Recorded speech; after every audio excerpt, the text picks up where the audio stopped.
बघा, भारताच्या भूगोलातील नदी प्रणाली या टॉपिकवरील महत्वाचा प्रश्न आहे की जालंधर दोआब हा कोणत्या दोन नद्यांच्या दरम्यान विस्तारलेला आहे. सिंधू नदी आणि तिच्या ज्या उपनद्या आहेत त्यांनी जो निर्माण केलेला प्रदेश आहे त्याला सप्त सिंधूचा प्रदेश म्हणतात आणि त्याच्यापैकी दोन दोन नद्यांच्या दरम्यानचा जो काही प्रदेश आहे त्याला या ठिकाणी दोआब असं म्हटलं जातं.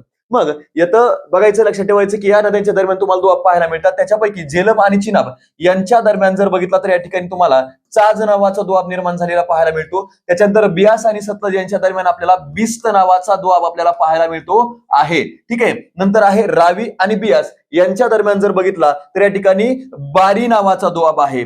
आणि त्याच्यानंतर आहे चिनाब आणि रावी यांच्या दरम्यान आहे, लक्षात ठेवायचं, रेचना नावाचा दोआब. हे नावावरून तुम्हाला ओळखता येतं. च आणि ज या ठिकाणी बिस्त म्हणजे ब आणि सत याच्यावरून ओळखता येईल. त्याच्यानंतर चिनाब आणि रावी रेचना याच्यावरून ओळखता येतं आणि रावी आणि बियास एवढे बारी नावाचा दोआब अशा पद्धतीने हे तुम्हाला ओळखता येणार आहे. आणि सगळ्यात उत्तरेकडे सिंधू आणि झेलम यांच्या दरम्यानचा जो काही दोआब आहे त्याला सिंधू सागर दोआब या ठिकाणी म्हटलं जातं. आता याच्यापैकी कोणत्या दोआबाला जालंधर या नावानं ओळखलं जातं तर लक्षात ठेवायचंय बिस्त जो आहे बियास आणि सतलज यांच्या दरम्यान विस्तारलेला बिस्त दोआब जो आहे यालाच जालंधर या नावानं ओळखलं जातं. अशाच माहितीपूर्ण व्हिडिओसाठी चॅनलला सबस्क्राईब करा आणि व्हिडिओ आवडल्यास लाईक करून जास्तीत जास्त मित्रांपर्यंत शेअर करायला विसरू नका. Thank you so much.